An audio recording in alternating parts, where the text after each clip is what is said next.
Liquor case దగ్గర నుంచి so ఇప్పుడు రాష్ట్రంలో జరుగుతున్నటువంటి మద్యం కేసు, కల్తీ మద్యం కేసు వరకు ప్రతి అంశంలో కూడా జగన్మోహన్ రెడ్డి 12 సంవత్సరాలుగా బెయిల్పైన బయట ఉన్నారు. ఈడీ సిబిఐ కేసుల దగ్గర నుంచి సో ఎవరు పిలిచినా, ఎవరు అదుపులోకి తీసుకున్నా, ఎవరు విచారణకు పిలిచినా కానీ ప్రతిసారి ఎక్కడైనా కానీ అంటే మిగతా అంశాల్లో చూసినా కానీ మనం చూస్తే కనుక ఏ విచారణ సంస్థ పిలిచినప్పటికీ కూడా ఢిల్లీ లిక్కర్ స్కామ్లో మనం చూడొచ్చు. ఇక్కడ ఉన్నటువంటి తెలంగాణ అప్పటి సీఎం కూతురు కల్వకుంట్ల కవిత, సో ఆమె ఫోన్లు ఏ విధంగా సీజ్ చేశారో మనం చూసాం. అరవింద్ కేజ్రీవాల్, ఈ విధంగా ఎవరు పిలిచినా, ఏ కేసులో పిలిచినా మొదటగా కీ రోల్ పోషించేది ఏది అంటే మొబైల్ ఫోన్. మొబైల్ ఫోన్ చాలా కీ రోల్. ఈ నేపథ్యంలో ఎవరు పిలిచినా కానీ మొబైల్ ఫోన్ ఇవ్వండి, ఆ తర్వాత దాంట్లో గూగుల్ టేక్అవుటో, లేదంటే ఎక్కడెక్కడ తిరిగారో, లేదంటే ఎవరితో మాట్లాడారో, లేదంటే వాట్సాప్ చాట్లో ఈ విధంగా ఎక్కడికి ఫోన్లు చేశారు, ఫోన్లు ఎక్కడి నుంచి వచ్చాయి, ఆ తర్వాత దీంట్లో ఫోటోలు, వీడియోలు ఇవన్నీ కూడా బయటకు వస్తున్న నేపథ్యంలో మరి ఒక పెద్ద ప్లాన్ వేశారా? ప్రీ ప్లాన్డ్గా ఏదైనా ప్లాన్ వేశారా? నా దగ్గర ఫోన్ లేదు అంటే సరిపోతుంది, ఎవరైనా విచారణ సంస్థలు నన్ను పిలిచినప్పటికీ కూడా నేను ఫోన్ లేదని ఎప్పటి నుంచో చెప్తా ఉన్నాను, నా దగ్గర ఫోన్ లేదు అనే ఉద్దేశంతో ఈ విధంగా చేశారా? సో ఈ విధంగా బయట జరగడం ఒక ఎత్తు, బయట చెప్పడం అంతా ఒక ఎత్తు. సో ఇప్పుడు లండన్ పర్యటనకు జగన్మోహన్ రెడ్డి వెళ్ళినప్పుడు ఒక ఫోన్ నంబర్ ప్రతిసారి ఇచ్చేవారు, ఒక ఫోన్ నంబర్ రెగ్యులర్గా ఒక నంబర్ ఇచ్చేవారు. కానీ ఈసారే తప్పుడు నంబర్ ఎందుకు ఇచ్చారు అంటే దీని వెనుక కూడా చాలా పెద్ద ప్లాన్ ఉంది. ఎందుకనంటే ఇంతకాలం జగన్మోహన్ రెడ్డి చెప్పడము, కొద్దిమంది కార్యకర్తలు అనడము, లేదంటే బయట సోషల్ మీడియాలో జగన్మోహన్ రెడ్డికి ఫోన్ లేదు అనడము ఒక ఎత్తు.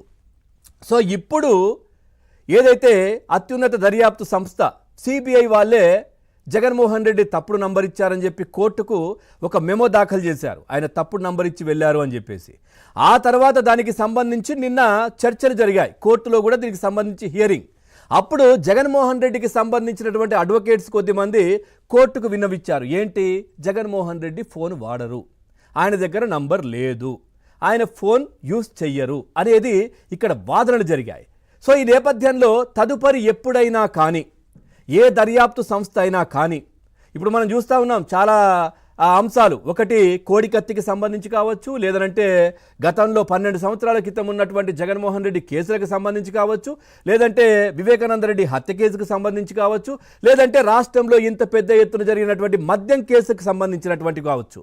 ఏ దేంట్లోనైనా ఒకవేళ తనను పిలిచినట్టయితే సో ఆల్రెడీ సిబిఐ నాకు ఫోన్ లేదు అని చెప్పేసి కోర్టులో తప్పుడు నంబర్ ఇచ్చారని చెప్పేస్తే మా తరపు అడ్వకేట్స్ కోర్టుకు నా దగ్గర ఫోన్ లేదు అని చెప్పారు. సో ఈ ప్రతులను చూపించి నాకు ఆల్రెడీ ఫోన్ లేదు. సో కోర్టులో కూడా దీనికి సంబంధించినటువంటి వాదనలు జరిగాయి. నేను లండన్ వెళ్ళినప్పుడు తప్పు నంబర్ ఇచ్చారు, దీనికి సంబంధించినటువంటి వాదనలు జరిగాయి. సో దాంట్లో అక్కడ కోర్టు ఏం చెప్పింది? నాకు ఫోన్ లేదు, నాకు ఫోన్ లేదు అనేది. అంటే ఇప్పుడు చట్టబద్ధంగా, చట్టపరంగా కోర్టు ద్వారానే ఈ విషయాన్ని బయటకు తీసుకొచ్చే ప్రయత్నం జగన్మోహన్ రెడ్డి చేస్తున్నట్టుగానైతే తెలుస్తూ ఉంది. ఇంతకాలం బయట ఫోన్ లేదనుకోవడం ఒక ఎత్తు, ఇప్పుడు కోర్టు ద్వారానే జగన్మోహన్ రెడ్డికి ఫోన్ లేదు అనేది ఎస్టాబ్లిష్ చేసే ప్రయత్నం చేస్తున్నట్టుగానైతే దీంట్లో తెలుస్తూ ఉంది. ఎందుకంటే మరి ఇప్పుడు మనం చూస్తున్నాం కదా, ప్రతి అంశంలో కూడా ఫోన్ కీలకం.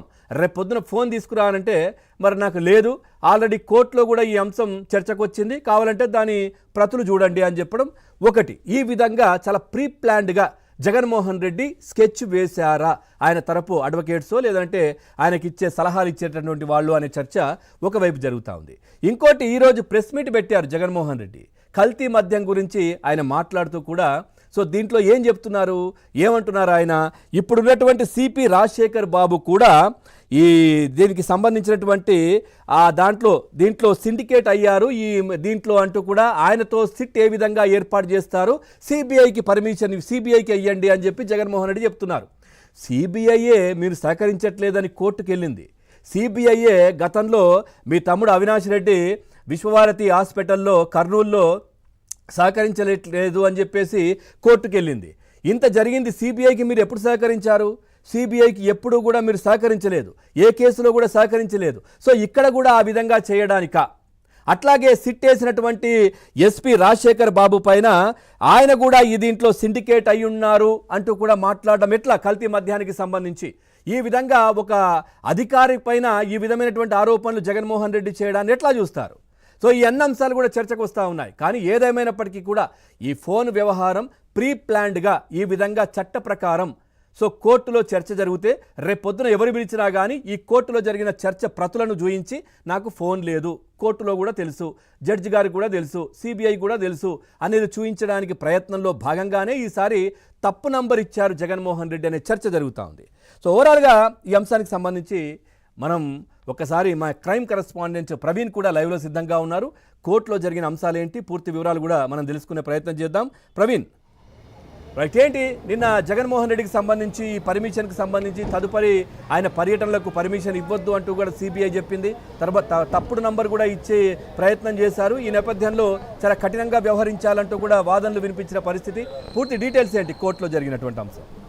ఎగ్జాక్ట్లీ. అయితే ఇప్పటి వరకు మీరు ఎక్స్ప్లెయిన్ చేసినట్లుగానే ఈ కేసులో ప్రధానంగా మనం చూస్తే అతను లండన్ పర్యటనకు వెళ్ళినా లేకుంటే ఇతరత్ర విదేశాలకు వెళ్ళినటువంటి సమయంలో ఖచ్చితంగా సిబిఐ